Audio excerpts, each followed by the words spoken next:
ሰላም ጤና ይስጥልኝ ውድ የፋስት ዴይሊ ተከታታዮች፣ ለአሁን መደመጥ አለባቸው ያልናቸውን መረጃዎች ይዘን ቀርበናል። በቅድሚያም ዋና ዋናዎቹን። የኤርትራው አምባገነን መሪ ኢሳያስ አፈወርቂ አሁንም በኤርትራ አምባገነንነታቸውን ያስመሰከረ ከህፃናት እስከ አዛውንት ያካተተ ልዩ መምሪያ ሰጥተዋል። ከኢትዮጵያ ጋር ያልተቋጨ ጦርነት እንዳለ የሚሰማቸው ኢሳያስ ወደ ኢትዮጵያ ድንበር ካስጠጉት ጦር በተጨማሪ አዲስ ኃይል ወደ ኢትዮጵያ ድንበር ለመላክ ዝግጅት መጀመራቸው ቁጣን ፈጥሯል። እንመለከተዋለን። በሌላ መረጃችን ደግሞ ጠቅላይ ሚኒስትሩ ፕሪቶሪያ ከተሸናፊ ጋር የተደራደር ነው ማለታቸውን ተከትሎ ህወሓት አነጋጋሪ ምላሽ ይዞ ብቅ ብሏል። ፓርቲው ደግሞ በትግራይ ህዝብ ላይ የጅምላ ፍረጃ እየፈጸሙ ነው በሚል ጠቅላዩን ማስጠንቀቁንና አሜሪካ በኢራን ላይ ከባድ የአየር ጥቃት መሰንዘሯን አክለን ይዘን ቀርበናል። ላይክና ሼር እያደረጋችሁ አብራችሁ እንድትቆዩ እየጋበዝን ወደ ዝርዝሮቹ ተሻገርን።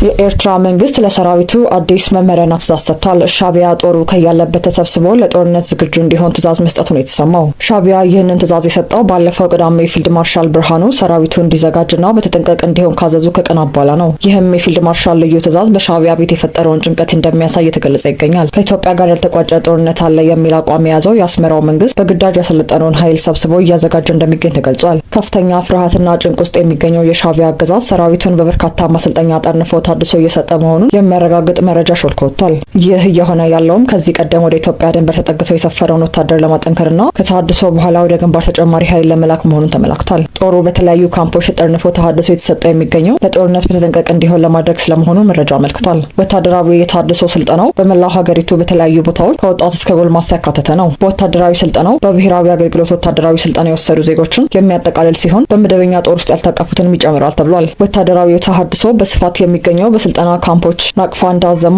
ማይድማ፣ ሂንዳ፣ አፋባት፣ ደዋይ ባህር፣ አፍማኮና ሌሎችም ካምፖች ላይ ነው ተብሏል። ወታደራዊ ተሃድሶ ከተጀመረ የተወሰኑ ሳምንታት የተቆጠረ ሲሆን በስደት የሚኖሩ ኤርትራውያን በሁኔታው ስጋት እንደገባቸው እየገለጹ ይገኛሉ። የሻዕቢያው አገዛዝ ራሱን ከሞት ለማትረፍ በግዳጅ ወታደራዊ ስልጠና የሰጣቸውን ወጣቶች ለጦርነት ለመዋገር የተዘጋጀ ስለመሆኑ ተቃዋሚዎቹ እየገለጹ ነው። በዚህም ተቃውሞ ገጥሞታል። ወታደራዊ ተሃድሶ የጦርነት ዝግጅት አካላት መሆኑን ከቤተሰቦቻቸው መስማታቸውንም በስደት የሚኖሩ ኤርትራውያን ተናግረዋል።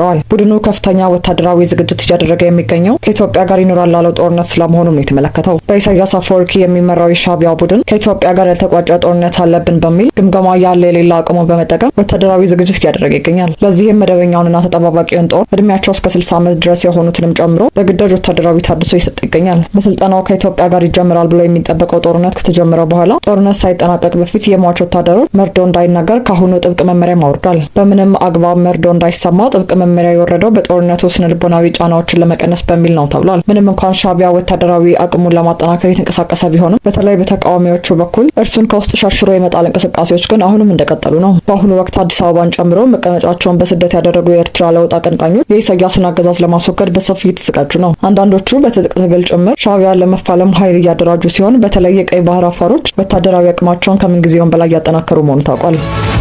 በቀጣይ መረጃ ህወሓት ባለፈው ማክሰኞ ሰኔ 30 ቀን 2018 ዓ.ም በአምስተኛው የህዝብ ተወካዮች ምክር ቤት 30ኛ መደበኛ ስብሰባ ላይ የፕሪቶሪያውን ስምምነት በተመለከተ ጠቅላዩ ለሰጡት ማብራሪያ ምላሽ ሰጥተዋል። ጠቅላይ ሚኒስትሩ በዕለቱ ቅድመ ፕሪቶሪያ ስለነበረው ጦርነት፣ ስለ ፕሪቶሪያው ስምምነትና የፕሪቶሪያው ስምምነት አስገኝተዋቸዋል ባሏቸው ውጤት ማብራሪያ መስጠታቸው የሚታወስ ነው። በዚሁ የጠቅላይ ሚኒስትሩ ማብራሪያ ውስጥ የፕሪቶሪያው ስምምነት አሸናፊና ተሸናፊ እኩል ቁጭ ብለው የተወያዩበት ድርድር ሲሆን መንግስት ካሸነፈ በኋላ ከተሸናፊ ኃይል ጋር መደራደር መቻሉን ያሳየበት ነው በማለት የሰጡት ማብራሪያ የህወሓት አመራሮችን ክፉኛ አበሳጭቷቸዋል። ህወሓትም የፕሪቶሪያውን ስምምነት በተመለከተ ጠቅላይ ሚኒስትር ዶክተር አብይ አህመድ ከሰጡት ሰፋ ያለ ማብራሪያ ውስጥ ያችኛዋን ብቻ ነጥለው በማውጣት በቃል አቀባዩ አቶ ሚካኤል አስገዶም በኩል ምላሽ ሰጥተውበታል። አቶ ሚካኤል ምላሻቸውን የሰጡት በዚህ ጉዳይ ከትግራይ ቴሌቪዥን ጋር በነበራቸው ቆይታ ነው። ቃል አቀባዩ በዚሁ ምላሻቸውም የብልጽግና መንግስት የሰላም ስምምነት የተፈረመው በአሸናፊና ተሸናፊ ነው ማለቱ አሁን ሀገሪቱ ካለችበት ቅርቃር ጋር በተያያዘና ለሞራል ግንባታው ሲል ነው ሲሉ ተናግረዋል። የትግራይ ሰራዊት ባሉላ አባ ነጋ ዘመቻ ያገኘው ድልና ደብረ ብርሃን የደረስንበት ጊዜዎች ምስክሮች ናቸው ያሉት ቃል አቀባዩ ወደ ፕሪቶሪያ የተሄደው የኢትዮጵያ ሰራዊት ከትግራይ ተሸንፎ ስለወጣ ስምምነቱን የፈረመው ተገዶ ነው ሲሉ ቃል አቀባይ አቶ ሚካኤል ሲናገሩ ተደምጠዋል።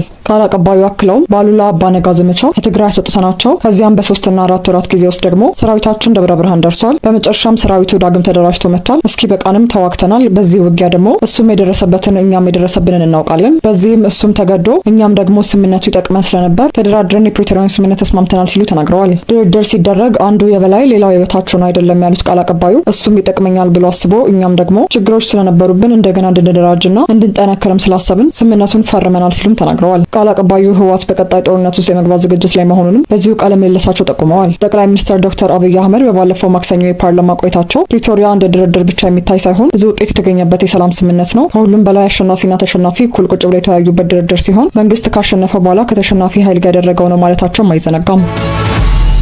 በተያያዘ ሌላኛው መረጃችን ሳልሳይ ወያነ ጠቅላይ ሚኒስትሩ በትግራይ ህዝብ ላይ ያደረጉት ያለውን የጅምላ ፈረጃ እንዲቆምና ተፈናቃዮች እንዲመለሱ ጠየቁ። ሳልሳይ ወያነ ትግራይ ለጠቅላይ ሚኒስትር ዶክተር አብይ አህመድ በጻፈው ይፋዊ ደብዳቤ ጠቅላይ ሚኒስትሩ በትግራይ ህዝብ ላይ እየወሰዱት ያለው የጅምላ ፈረጃና ፍርድ እንዲቆምና ለሰላም ያላቸውን ዝግጁነት በተግባር እንዲያሳዩ ጠየቀ። ፓርቲው ከትናንት በስቲያ ጠቅላይ ሚኒስትሩ በምክር ቤት ያደረጉትን የሰላም ጥሪ ንግግር አስመልክቶ ባወጣው መግለጫ እስከዚህ ቀደሙ የቀረበው ጥሪ ህዝቡንና ገዢውን የማይለይ ነገር ግን የትግራይን ህዝብ እንደ ህዝብ ሰላም እንደማይፈልግ ባላንጣ የሚፈርጅና አንድ ጠቅላይ ሚኒስትር እመራዋለሁ በሚለው ሀገር ውስጥ ለሚገኝ ህዝብ ያስተላለፈው አይመስልም ሲል ተችቷል። ይሁንና አብይ ለሰላም ያላቸውን ዝግጁነት በበጎ እንደሚቀበለው ጠቅሷል። ሳልሳይ ወያነ ትግራይ እውነተኛ ሰላም ለማምጣት ከንግግር ባለፈ የአመለካከት ለውጥና ተግባር እንደሚያስፈልግም አሳስቧል። ጠቅላይ ሚኒስትር አብይ ለትግራይ ህዝብ በሚል የተላለፈው መልእክታቸው ተመሳሳይ ፈረጃ ያለው ቢሆንም ይህ የመጀመሪያ አይደለም ባይ ነው። እነዚህ ገለጻዎችና አቀራረቦች ታዲያ ሳቢው ፖለቲካዊ ድርጅትና ህዝብን እንደማይለይ ብቻ ሳይሆን ለእውነተኛ ሰላም ዝግጁነት እንደሌለው የሚያስጠረጥር ነው ብለዋል። ፓርቲው በትግራይ ህዝብ ላይ መሰረታዊ እቀባዎችና የኢኮኖሚ ጫናዎች ተጥሎበታልም ብለዋል። በባንክ በደሞዝ በነዳጅና መሰረታዊ ሸቀጦች ላይ የሚደረገው እቀባ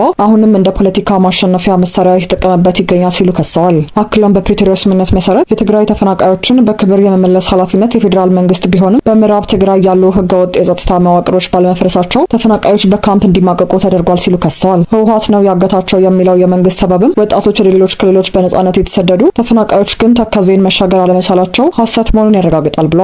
የመከላከያ ሰራዊት በተቆጣጠራቸው የትግራይ አካባቢዎች ህገ መንግስታዊ ወሰንን የሚጥሱ ሰልፎችና በህዝቦች መካከል ግጭት ለመፍጠር ያለሙ አደገኛ ቅስቀሳዎች በመንግስት አነሳሽነትና በብልጽግና ፓርቲ አባላት እየተመሩ ነው ሲል ፓርቲው ገልጿል። በመጨረሻም ሳልሳይ ወያነ ትግራይ መንግስት ለትግራይ ህዝብ ያቀረበው የሰላም ጥሪ እውነተኛ ሊባል የሚችለው ለእነዚህ ቀጥተኛ ጥያቄዎች በጎ ተግባራዊ ምላሽ ሲሰጥ ብቻ መሆኑን አስገንዝቧል። ችግሩን ከመሰረቱ ለመፍታት ለህገ መንግስቱ መገዛት፣ ህዝብን በእኩልነት ማስተናገድና አግላይ አመለካከትን ማረም እንደሚገባ አሳስቧል። በመጨረሻም ፕሬዚዳንት ዶናልድ ትራምፕ ዛሬ ምሽት በድጋሚ በኃይል እንመታቸዋለን በማለት ከተናገሩ በኋላ የአሜሪካ ጦር ኢራን ላይ አዲስ ዙር ጥቃት ከፈተ። የሆርሙዝ ወሽመጥ የወደብ ከተሞች የሆኑትን ሲራክንና ባንደርባስን ጨምሮ በሀገሪቱ ደቡባዊ ክፍሎች ፍንዳታ መከሰቱን የኢራን መንግስት መገናኛ ብዙኃን ዘግበዋል። ትራምፕ ከአዲሱ ጥቃት በኋላ በትሩዝ ሶሻል ማህበራዊ ገጻቸው ባሰፈሩት ጽሑፍ ይህ ትናንት በኢራን ለተፈጸመው የመርከቦች ድብደባ የተወሰደ የአጸፋ እርምጃ ነው፣ በድጋሚ ከተፈጠረ ከዚህም የባሰ ይሆናል ብለዋል። ከአሜሪካ እርምጃ በኋላ የባህረ ሰላጤው ሀገራት በኢራን ጥቃት እንደተፈጸመባቸውም አስታውቀዋል። በባህሬን ዋና ከተማ መናማ ፍንዳታዎች መከሰታቸው የተገለጸ ሲሆን ኩዌት ሚሳኤሎችንና ድሮኖችን ማክሸፏን አስታውቃለች። ኳታር የደህንነት ማስጠንቀቂያ አውጥታለች። የኢራን ዋና ተደራዳሪ የሆኑት የፓርላማው አፈ ጉባኤ መሐመድ ባጋር ጋልዲባፍ ዋሽንግተን ጉልበተኝነትና ቃል ኪዳንን ማጠፍ ዋጋ የማያስከፍሉ አለመሆናቸውን አሁንም አልተማረችም ሲሉ በኤክስ ገጻቸው ጽፈዋል። በግልጽ ላስቀምጠው ካጠቃችሁ ትመታላችሁ ያሉት አፈ ጉባኤው ሆርሙዝ ወሽመጥ የሚከፈተው ኢራን በምትዘረጋው አሰራር እንጂ በአሜሪካ ዛቻ እንዳልሆነ ገልጸዋል። የአሜሪካ ጦር ማዕከላዊ እዝ ጥቃቶቹ የተፈጸሙት የኢራንን በንግድ መርከቦችና በንጹሃን ሲቪል ባህርተኞች ላይ ጥቃት የማድረስ አቅም ይበልጥ ለማዳከም እንደሆነ አስታውቋል። እዙ ባወጣው መግለጫ በኢራን የሚገኙ 90 ወታደራዊ ኢላማዎችን መምታቱን ገልጿል። በኢራን የባህር ዳርቻ የሚገኙ የአየር መከላከያ ስርዓቶችና የወታደራዊ ሎጂስቲክስ መሰረተ ልማቶች ጥቃት ከደረሰባቸው ኢላማዎች መካከል እንደሆኑም አስታውቋል። እዙ የአሁኖቹ ጥቃቶች ትናንት ምሽት የታዩትን ስኬታማ የማጥቃት እርምጃዎች የተከተሉ ናቸው ብሏል። ኮናርካና ቻባሃር የተባሉ ከተሞችን ጨምሮ በሌሎች የኢራን የባህር ዳርቻ አካባቢዎችም ጭምር በርካታ ፍንዳታዎች መከሰታቸው ተዘግቧል።